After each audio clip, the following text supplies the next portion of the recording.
The massive ship appeared over Earth without warning. It was bigger than anything humans had ever built, dark metal gleaming in the sunlight like a weapon made of shadows. On every world across the galaxy, similar ships had appeared. The message they carried was always the same.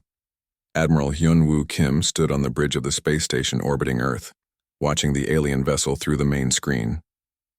He was a calm man with gray hair and steady hands. Around him, his crew worked quietly at their stations. Nobody was panicking, which surprised the alien visitors. "Sir, they're sending a message," said Captain So-Young Park. She was young for her rank, with sharp eyes that missed nothing. Her fingers moved quickly over the control panel.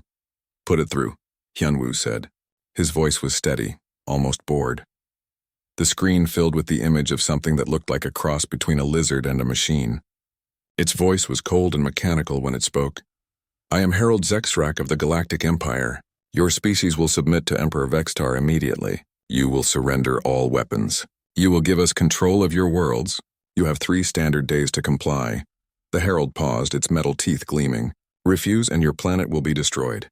We have eliminated 47 civilizations that chose to resist. Your choice is simple, submit or die." The communication ended. The bridge was quiet for a moment. Then Hyun-woo smiled slightly. "Open a channel back to them," he said. So-Young looked surprised. "Sir, shouldn't we contact Earth Command first?" "No need. I know what they'll say." Hyun-woo straightened his uniform. "Open the channel." The herald's face appeared again, looking annoyed. "You respond quickly. Have you decided to surrender?" "We appreciate the offer," Hyun-woo said politely, "but we'll have to decline. However, we'd like to make a counter-proposal." The herald's eyes widened. In 500 years of conquest, no species had ever made a counter-proposal to the Empire. "Counter-proposal?" the herald repeated, confused. "Yes. We propose that you leave our space immediately and never return. In exchange, we won't destroy your fleet." The herald stared at Hyun-woo for a long moment. Then it began to laugh, a harsh sound like metal scraping against metal. "You amuse me, human. Your primitive ships against the might of the Empire. Your entire fleet could not damage one of our destroyers." "Perhaps," Hyun-woo said with that same slight smile, "but we're confident in our abilities." The herald's laughter stopped. There was something in the human's tone that bothered it. Confidence where there should be fear. Calmness where there should be panic. "You have 2 days remaining," the herald said finally, and cut the connection. As soon as the screen went dark, Dr. Taemin Lee entered the bridge. He was a thin man with thick glasses and hands that were always moving. Behind him came General Miran Choi, a woman with short hair and muscles that showed she was ready for any fight. "The readings are confirmed," Taemin said, excitement in his voice. "Their ships use the same energy patterns we've been studying for 30 years. Every weakness we predicted is there." "Good," Miran said. "My people are ready. The orbital defense platforms are online, and the special units are in position." Hyun-woo nodded. "And the other preparations?" "Complete," Taemin said. "Project Mirror is ready. Project Ghost is ready. Project Storm is ready. We've been waiting for this day for a long time." Down on Earth, people watched the news with interest but not panic. The reporters seemed excited rather than scared. In the streets, humans went about their normal business. Children played in parks. Adults went to work. It was as if the most powerful military force in the galaxy had not just threatened to destroy their world. On other planets across the galaxy, alien species watched the human response with amazement. When the Empire had threatened them, they had begged and pleaded. Some had fought bravely and died quickly, but none had ever acted like the humans were acting now. The Kepler colony had been destroyed just 1 day ago as an example. 50 million beings had died in seconds when the Empire's planet cracker weapon fired. The recording of their final moments was broadcast across the galaxy as a warning, but the humans seemed unmoved by this demonstration. If anything, they appeared more confident after seeing it. In a secret meeting room deep under the Earth's surface, human leaders gathered around a table. The room was plain and simple, but the people in it were the most powerful humans alive. "The Empire's technology is exactly what we expected," said one scientist. "Their weapons are powerful but slow. Their ships are massive but clumsy. They rely on fear more than skill. And their tactics?" asked a general. "Predictable. They always attack the same way. They use their size to intimidate, then destroy anything that resists. They've never faced an opponent who was ready for them." The leader of Earth's government, an elderly woman named President Da-eun Kang, looked around the table. Are we certain about this path? The Empire has destroyed civilizations that were much more advanced than us. Those civilizations fought them the way the Empire expected, Hyunwoo said. Ship against ship, weapon against weapon. They tried to match the Empire's strength with their own strength. But we're not going to do that, So Young added from her seat near the wall. We're going to do what humans do best. Which is? The president asked. Cheat, So Young said with a grin. Improvise, adapt, use their expectations against them. The president nodded slowly. She had been briefed on the secret projects years ago. She knew what humanity had been building in the shadows while pretending to be a simple, peaceful species. Very well, she said. Give the Empire our final answer. Back on the space station, Hyunwoo opened another channel to the Herald. Have you reconsidered? The Herald asked. We have, Hyunwoo said. Our answer remains the same. Leave now, or face the consequences. The Herald's face twisted with anger. Then you have chosen death. Our fleet will arrive in 1 day. Prepare to watch your world burn. As the communication ended, So Young looked at her admiral. Sir, are you sure about this? Their fleet really is enormous. Hyunwoo's smile grew wider. Captain, we've been preparing for this moment since the day we learned the Empire existed. Every simulation, every test, every backup plan has led to this. He looked out at the stars, where faint energy readings showed massive ships moving toward Earth. The Empire thinks they're coming to destroy another helpless world, he said quietly. They have no idea what's waiting for them. In the distance, strange lights began to flicker around Earth's orbital defense platforms. Energy readings that made no sense according to known science. Technology that shouldn't exist, built by a species that everyone thought was primitive. The galaxy was about to learn something new about humans. They were very good at keeping secrets, and they were even better at surprises. The Empire's advance fleet arrived exactly when they said they would. 12 massive ships dropped out of hyperspace at the edge of Earth's solar system. Each one was the size of a small city, bristling with weapons that could crack planets. Captain So Young Park sat in the pilot seat of her ship, Terra's Defiance. Around her, the bridge crew worked calmly at their stations. Through the main screen, she could see the Empire fleet in the distance, dark shapes against the stars. They're bigger than the report said. Her weapons officer, Lieutenant Jin Ho-yoon, observed quietly. Size isn't everything, So Young replied. She checked her instruments one more time. Dr. Lee, are the modifications working? Dr. Taemin Lee's voice came through the communication system from his laboratory deep inside the ship. The quantum mirror system is operating perfectly. The Ghost Protocol is ready. They won't see us coming until it's too late. Commander Jin Ho-yoon sat in the intelligence center of the human command ship, watching the Empire fleet through dozens of hidden sensors. He was a quiet man who noticed things others missed. For weeks, he had been studying Empire communication patterns, learning how they thought.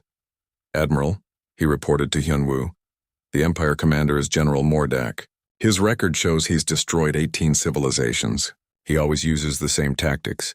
Overwhelming force, psychological warfare, then total destruction. Good, Hyunwoo said. Predictable enemies are the easiest to defeat. The Empire fleet moved slowly toward Earth, expecting to find desperate defenders or maybe no resistance at all. Instead, they found something impossible. Their sensors showed human ships appearing and disappearing like ghosts. When they tried to target them, the ships seemed to vanish. General Mordak stood on the bridge of his flagship, the Terror of Worlds. He was a massive creature with 4 arms and skin like armor. Around him, his officers looked confused and worried. Report, Mordak growled. Sir, our sensors detect human ships, but we cannot maintain target locks. They appear to be using some form of stealth technology. Impossible. Humans are a primitive species.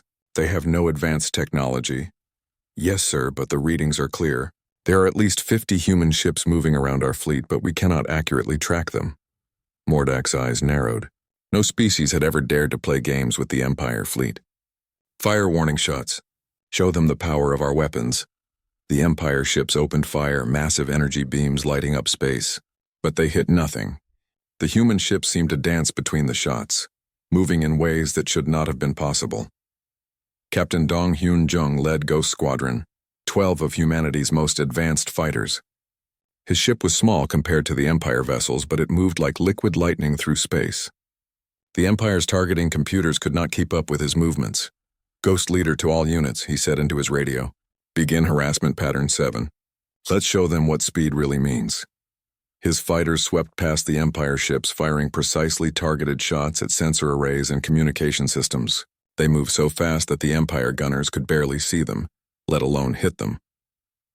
On Earth, engineer Bo-Ra Shin watched her creations in action from the main command center. She was young but brilliant, the inventor of the technology that made Ghost Squadron possible. Her quantum drives allowed the human ships to move in ways that broke the normal rules of physics. The quantum signatures are stable, she reported to Admiral Hunwoo. The Empire's sensors cannot adapt to our movement patterns. They're still trying to target us using their old technology. Excellent, Hunwoo said. Begin Phase 2. Across the galaxy, other alien species watched the battle through secret communication networks.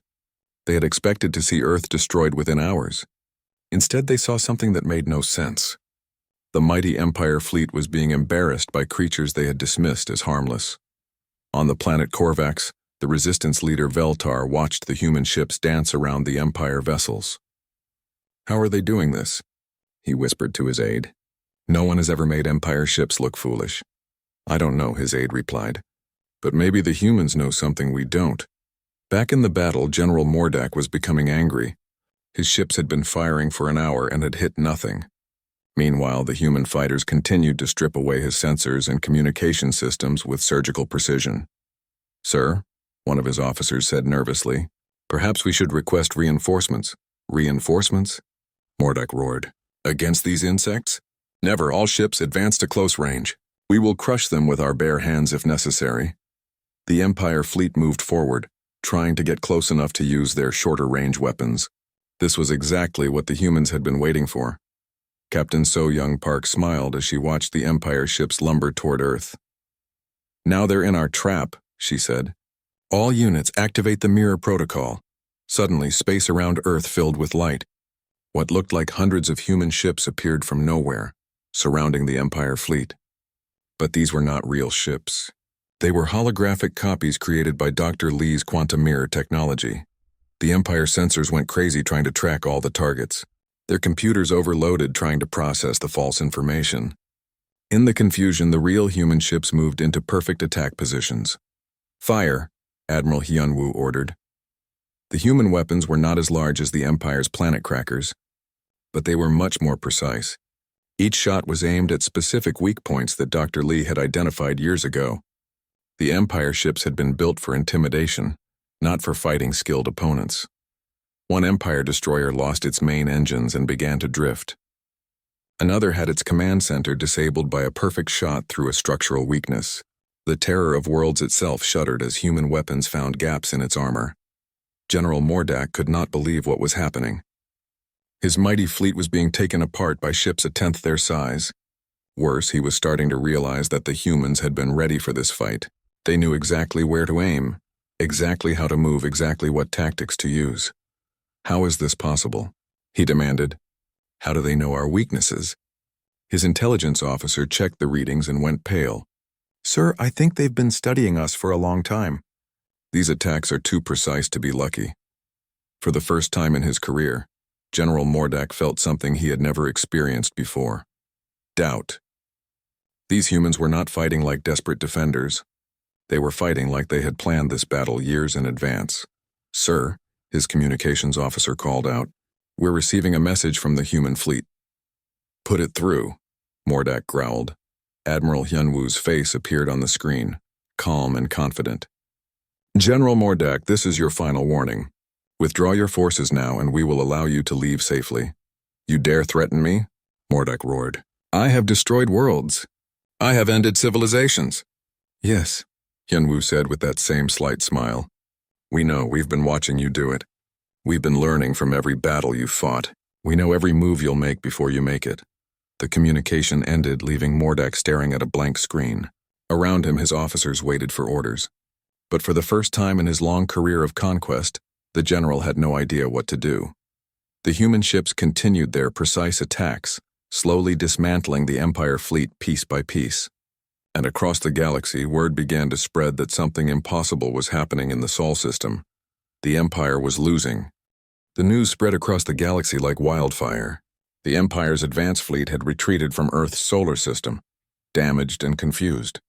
For the first time in 500 years, an Empire attack had failed.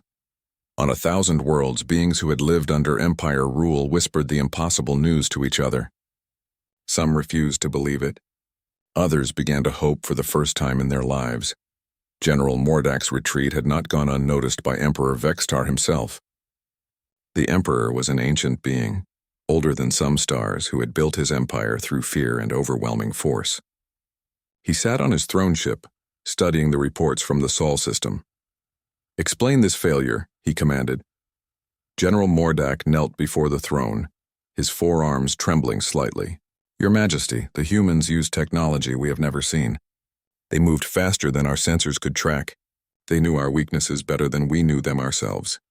"Impossible," the Emperor hissed. "Humans are primitives. They have been spacefaring for less than 200 years. That is what we believed, Your Majesty. But I think they have been preparing for this war much longer than we realized." The Emperor's eyes glowed with cold fire. "Then we will show them what real power looks like. Prepare the Mars assault fleet. If they want to play games, we will destroy their colonies one by one until they surrender." Meanwhile, in the human solar system, preparations continued at a fevered pace. Admiral Sujin Han commanded the Mars defense grid from the Red Planet's orbital station. She was a practical woman who had spent her career turning impossible defensive positions into unbreakable fortresses. "Status. Report," she requested from her officers. "All defense platforms are online," reported Commander In Young Seo. "The new shield generators are working perfectly. The minefields are in position, and the special weapons ready and waiting," came the reply from Captain Min Ho-Oh, commander of the experimental ship Indomitable Spirit. Dr. Lee's latest toys are more impressive than even he expected. Captain So-Young Park arrived on Mars 3 days before the Empire fleet was expected. Her ship, Terra's Defiance, had been upgraded with even more advanced technology since the first battle. She met with Admiral Han in the command center. "How many ships are they bringing?" So-Young asked. "Intelligence reports suggest 50 capital ships and over 200 support vessels," Han replied. "It's the largest fleet the Empire has assembled in 50 years. "Good," So-Young said with a grin. "The bigger they are, the harder they fall." Pilot Jae-Sung Kim was one of the youngest officers in the human fleet, but he had already made a name for himself during the first battle. His small fighter had somehow survived direct hits from Empire weapons that should have vaporized him. Other pilots called him lucky, but his squadron leader knew better. "It's not luck," Captain Young explained to the other pilots. "Kim sees patterns in battle that the rest of us miss. He knows where the enemy will shoot before they know it themselves." Strategist Yejin Lim worked in a small room deep inside the Mars Command Center, surrounded by screens showing battle simulations. She was the creator of the Chaos Protocol, humanity's most secret tactical doctrine. The idea was simple: make the enemy think they understood human tactics, then do something completely different. "The Empire expects us to defend Mars the same way we defended Earth," she explained to the senior officers. "They'll come in with overwhelming force, expecting us to use our stealth and speed again." "But we're not going to do that," Admiral Han said. "Exactly. This time we're going to let them see us clearly. We're going to fight them head-on, and we're going to win anyway." The Empire fleet arrived at Mars exactly on schedule. 267 ships dropped out of hyperspace in perfect formation. At their head was the battleship Destroyer of Hope, commanded by General Mordak himself. The Emperor had given him one chance to redeem his failure at Earth. This time the humans did not hide. Their ships moved openly through space around Mars, visible to all sensors. The Empire officers felt relief. Finally, a normal battle against an enemy they could see and target. "All ships advance," Mordak ordered. "Destroy the human fleet, then crack the planet. Show the galaxy what happens to those who defy the Empire." The Empire ships moved forward in their traditional formation, weapons charging for the decisive blow. They had used these same tactics to destroy 47 civilizations. They saw no reason why the 48th would be any different, but as they approached Mars, something strange happened. The human ships began to move, but not away from the Empire fleet. Instead, they moved toward it, accelerating rapidly. "Sir," Mordak's sensor officer reported, "the humans are charging directly at our formation." "Impossible," Mordak said. "That's suicide." They cannot hope to win a direct confrontation. Admiral Han stood on the bridge of her flagship, watching the Empire fleet grow larger on her screens. Around her, her crew worked with calm efficiency. No one seemed worried about the fact that they were flying directly into the teeth of the most powerful military force in the galaxy. "Distance to enemy fleet?" she asked. 50,000 kilometers and closing, came the reply. "All ships, prepare for contact. Execute Protocol 7. Across the human fleet, ships began to change. What the Empire sensors had read as normal human vessels suddenly revealed themselves to be something else entirely. Hidden weapon systems deployed. Energy shields that shouldn't exist flickered to life.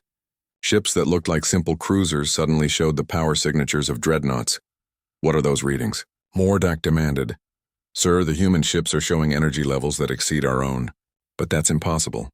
Our intelligence indicated they had no weapons of that class." "Our intelligence was wrong," Mordak said grimly. "All ships emergency evasive maneuvers." But it was too late. The human fleet had closed to optimal range, and their true weapons finally revealed themselves. Beams of energy that cut through Empire shields like they weren't there. Missiles that moved too fast for point defense systems to track. And strangest of all, some kind of weapon that seemed to turn the Empire's own power systems against them. The Destroyer of Hope shuddered as human weapons found their mark. Systems that had never failed began to overload. Weapons that had destroyed worlds went offline. For the second time in his career, General Mordak found himself outmatched by an enemy he had underestimated. "How are they doing this?" he roared. His science officer checked the readings with shaking hands. "Sir, they're using our own energy against us. Somehow they're feeding our power back into our systems in ways that cause overloads. That technology doesn't exist." "It does now, sir."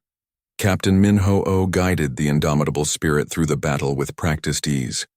His ship was humanity's most advanced vessel, equipped with technology that seemed to bend the laws of physics.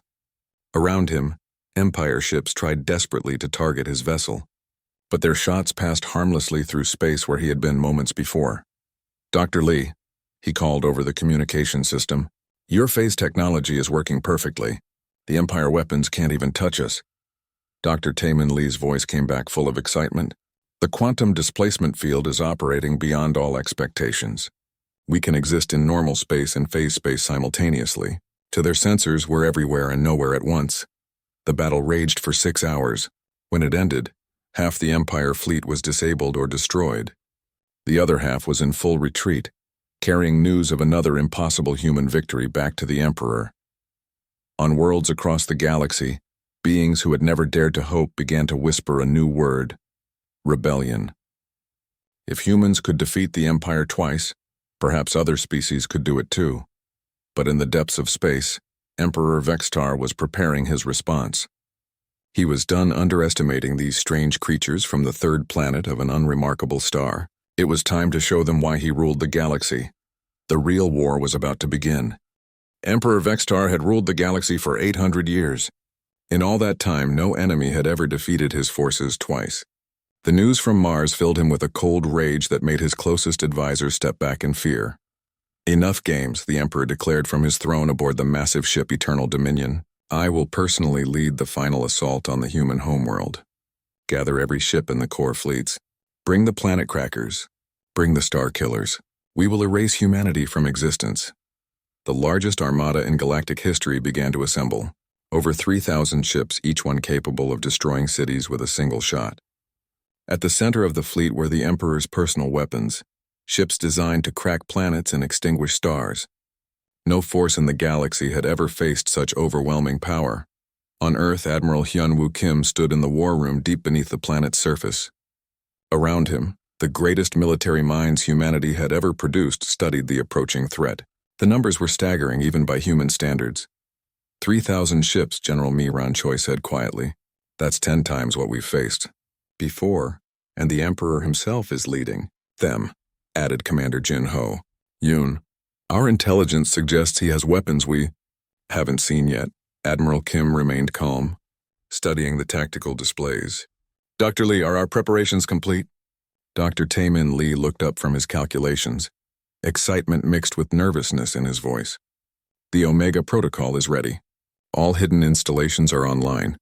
The quantum net is deployed throughout the solar system. But Admiral, we've never tested this technology on such a scale.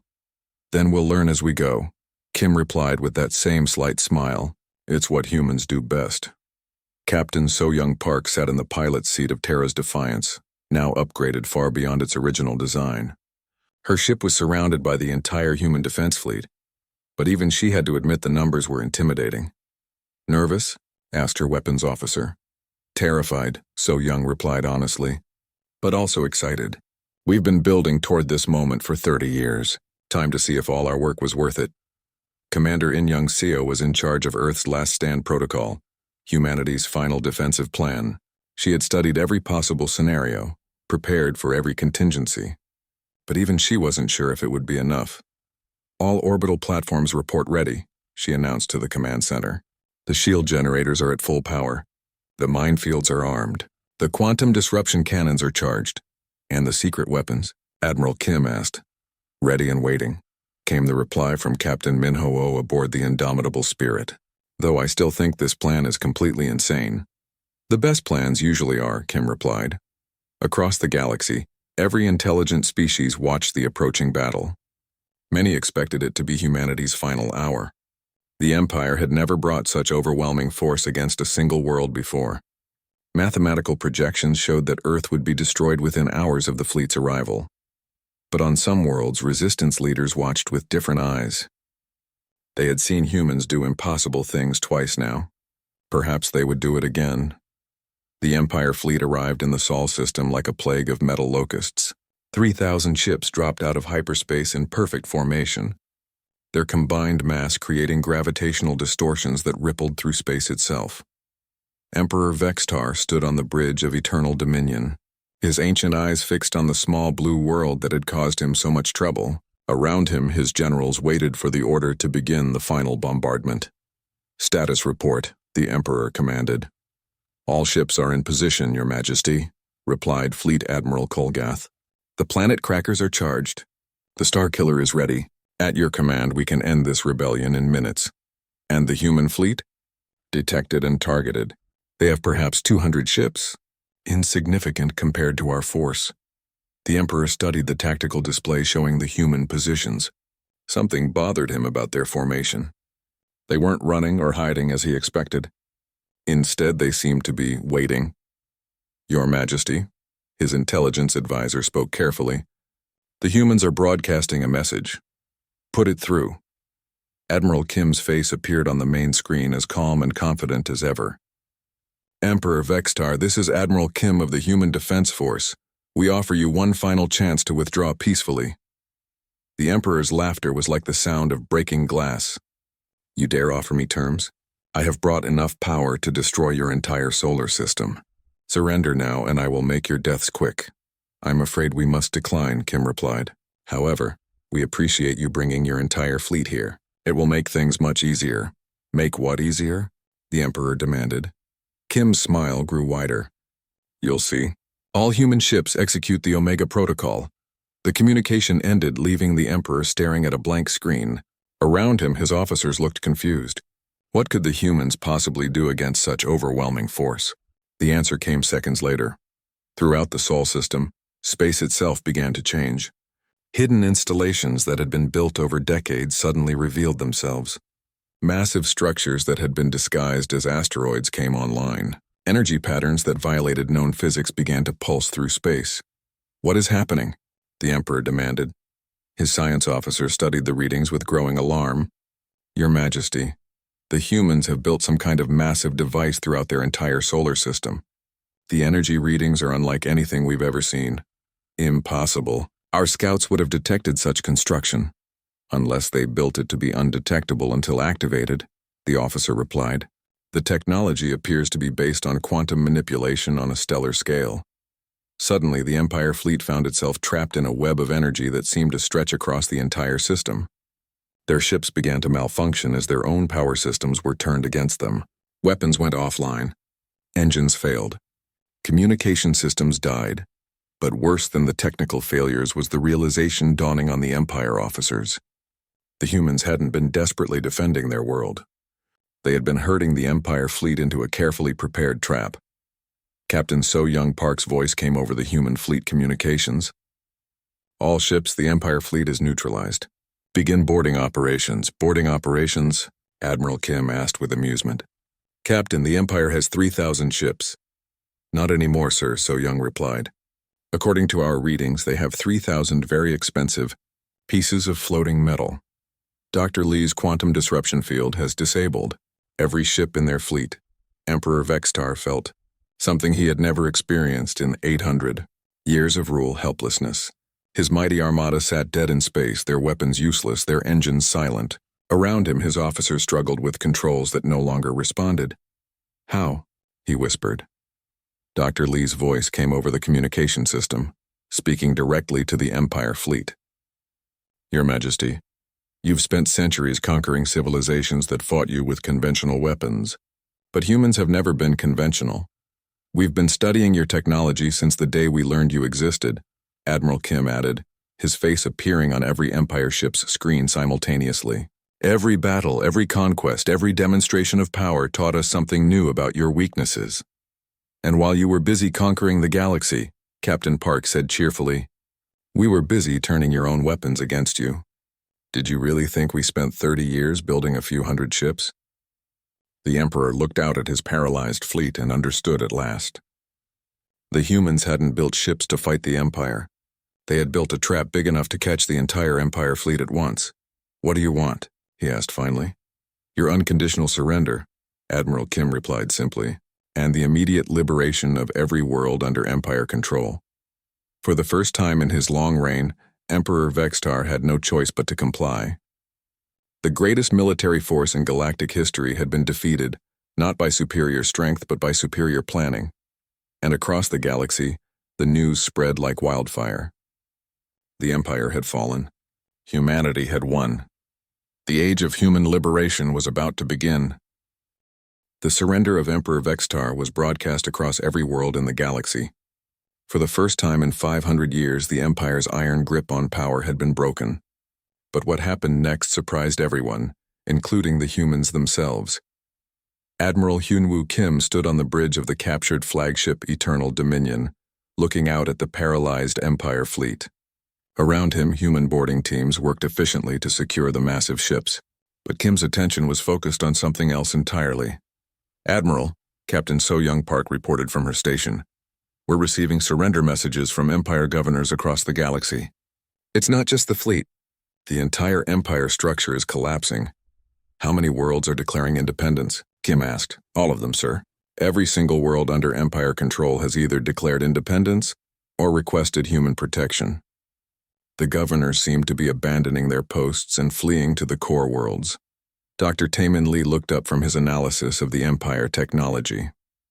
Admiral, I'm reading something interesting in their command codes.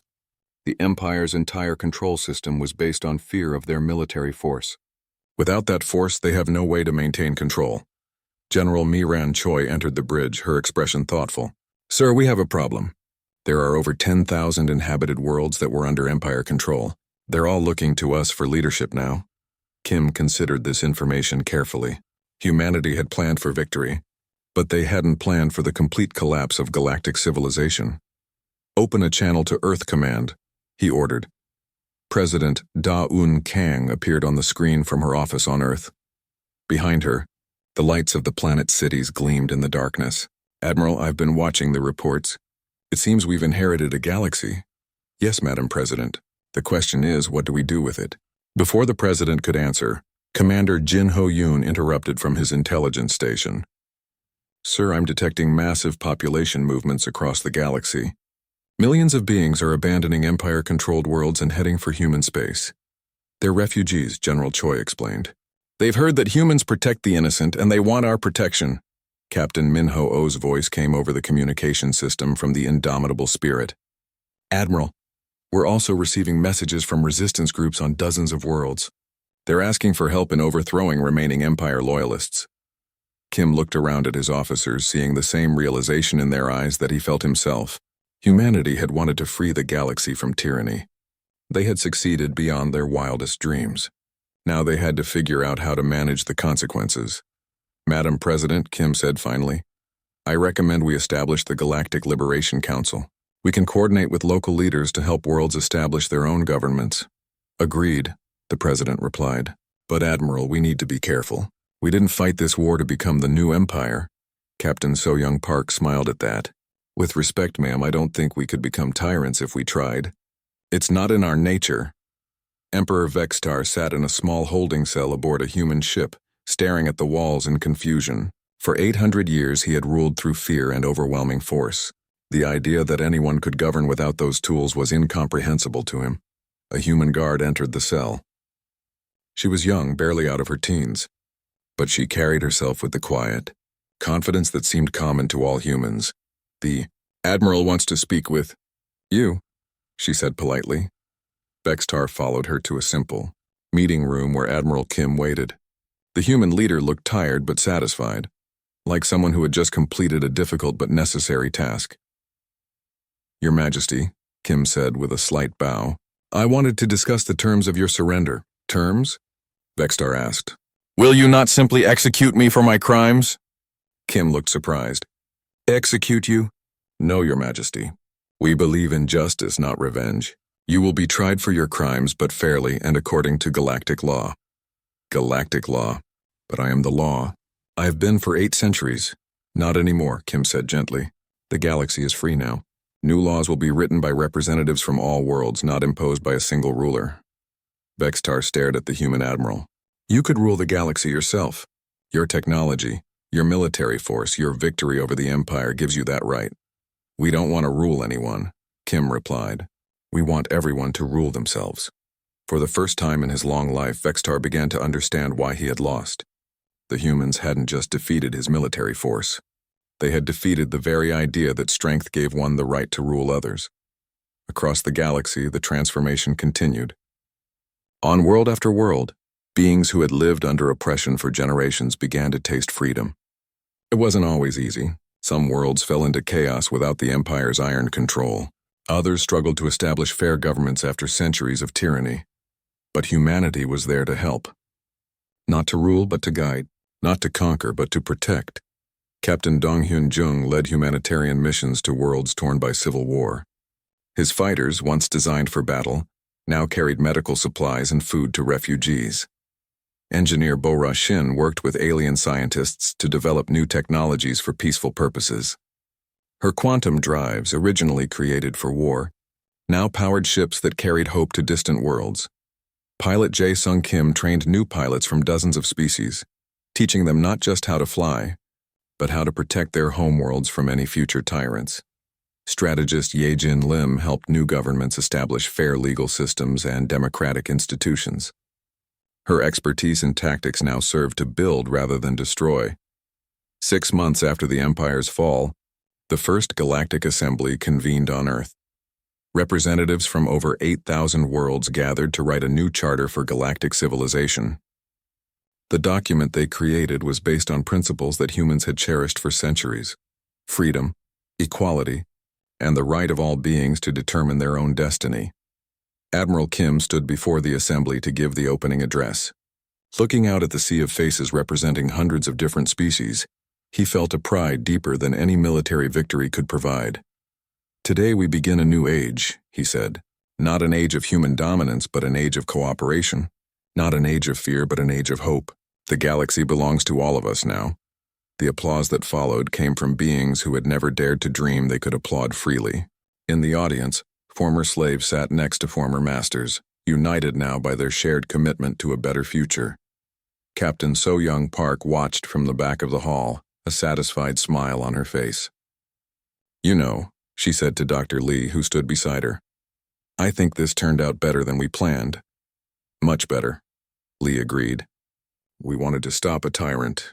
Instead, we started a revolution. A revolution of hope, Park added. President Kang gave the closing speech that day, and her words would be remembered across the galaxy for generations to come. The Empire ruled through fear, because they believed that was the only way to maintain order. But today we prove them wrong.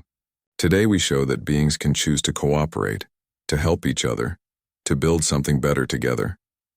She paused, looking out at the diverse assembly. The age of empire is over. The age of freedom has begun. Later that evening, Admiral Kim stood on the observation deck of the space station orbiting Earth, looking out at the stars. The galaxy was still a dangerous place, and there would be new challenges ahead. But for the first time in centuries, those challenges would be met by free beings working together, rather than subjects cowering before tyrants. Captain Park joined him at the observation window. "Any regrets, Admiral?" Kim considered the question seriously. "About the war?" "No, about what comes next. We'll see. Building a free galaxy is going to be harder than defeating the Empire ever was, but more rewarding," Park said with a grin. "Much more rewarding," Kim agreed. As they watched, ships from dozens of worlds passed by the station, their crews working together on projects that would have been impossible under the Empire. Trade ships, exploration vessels, and medical transports moved freely through space that had once been dominated by warships. The galaxy was healing. It would take time, perhaps generations, but the work had begun, and at the center of it all, humanity had found its true calling. Not as conquerors, but as liberators. Not as rulers, but as protectors of freedom. The Empire had asked the galaxy to submit or die. Humanity had offered a third option, live free, and the galaxy had chosen freedom.